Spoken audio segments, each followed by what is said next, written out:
What are some characteristics that people hold on to of what Blackness is? Because I'm going to use this information that I just read now, that we are going over. I want to use this for Cafe Witch Podcast. Because whatever we discover here in this next half an hour or so, whatever we discover, far as notions, outdated characteristics, outdated origins that people hold on to, who, amongst whom some of them that do not identify with Blackness or identify as being Black. We're going to kind of walk this down. Because I'm making it to a point to say, and hopefully that you're catching on, I'm making a point to say that there are people groups who are genetically Black.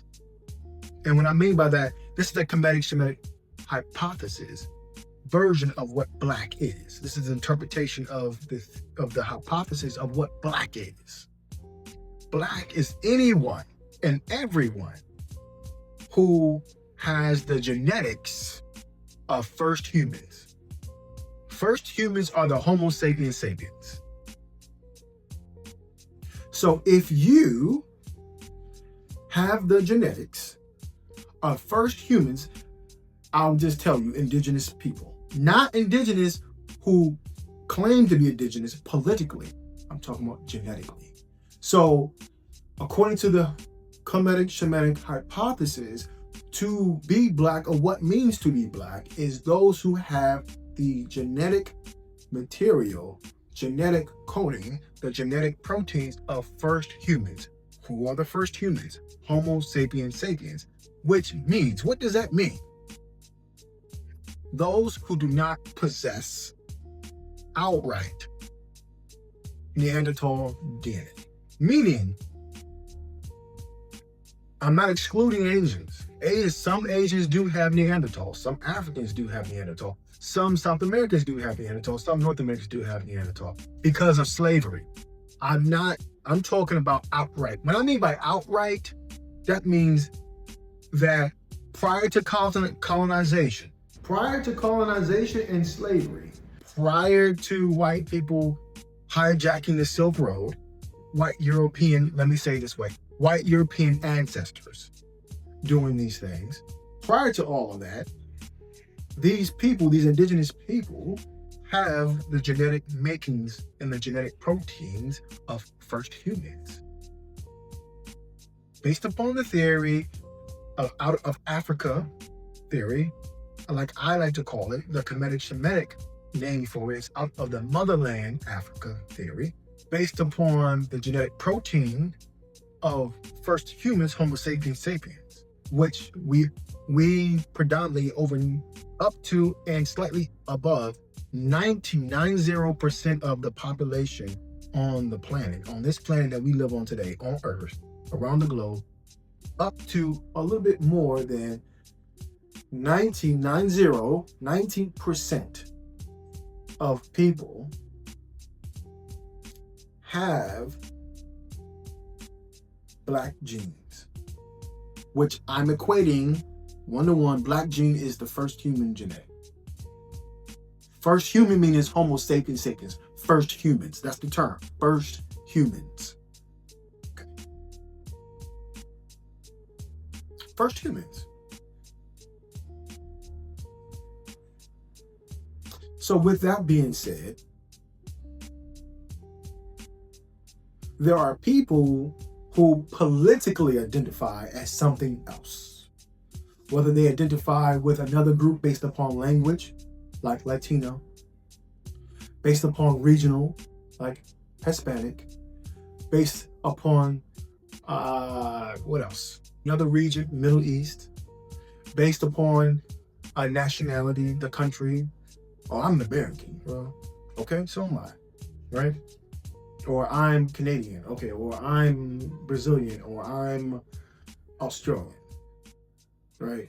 I'm not talking about, because, well, let me say it this way. I'm talking about how people identify politically through their social geopolitics, through their social economic politics, through their racial identity politics, through their native identity politics, through their color politics, through their language politics, through their ethnicity politics, through their cultural politics.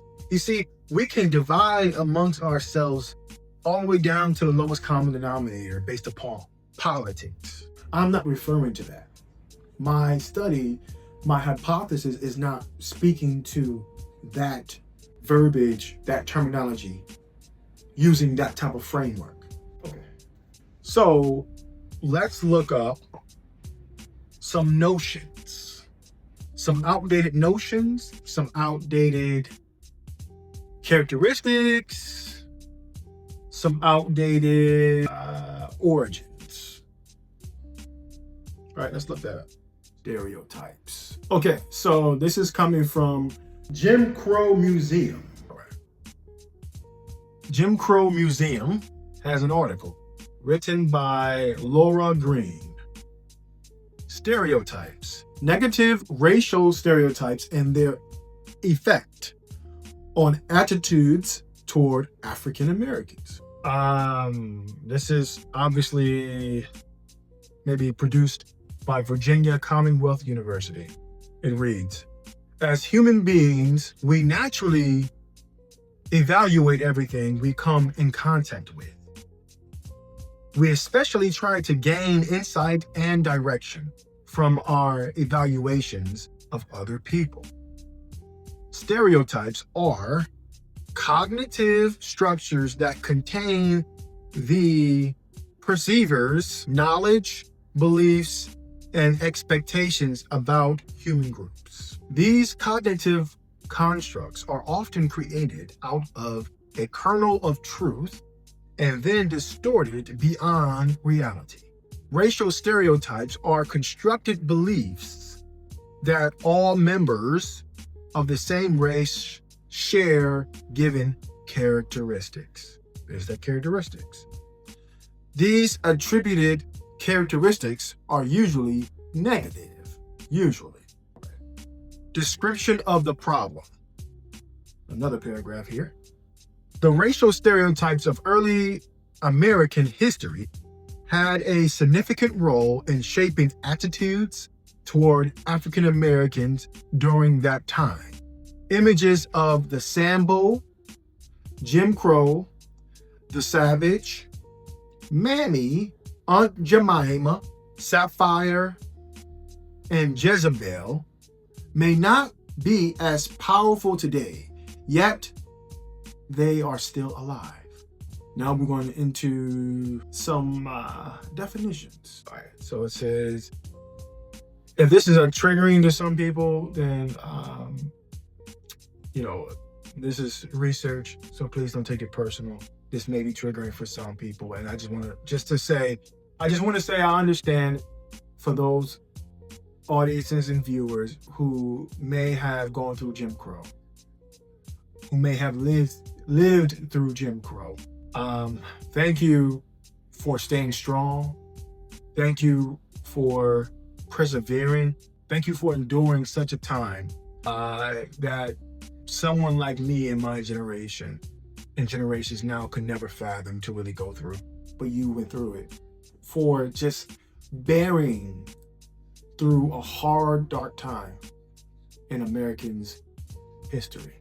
Thank you. And hopefully this is not triggering to you. But let me continue.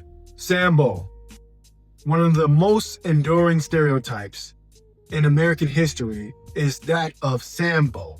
This pervasive image of a simple-minded, docile black man dates back at least as far as the colonization of America.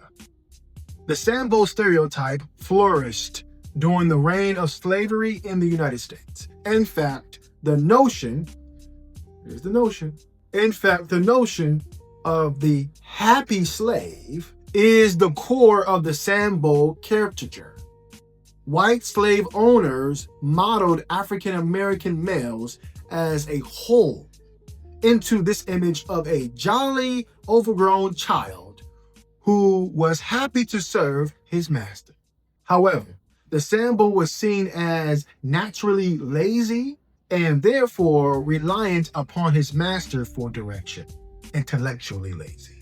In this way, the institution of slavery was justified. Bishop Whipple's Southern Diary, 1834 through 1844, is evidence of this justification of slavery. They seem happy, quotations. They seem a happy race of beings, and if you did not know it, you would never imagine that they were slaves, end quotation. However, it was not only slave owners who adopted the Sambo stereotype.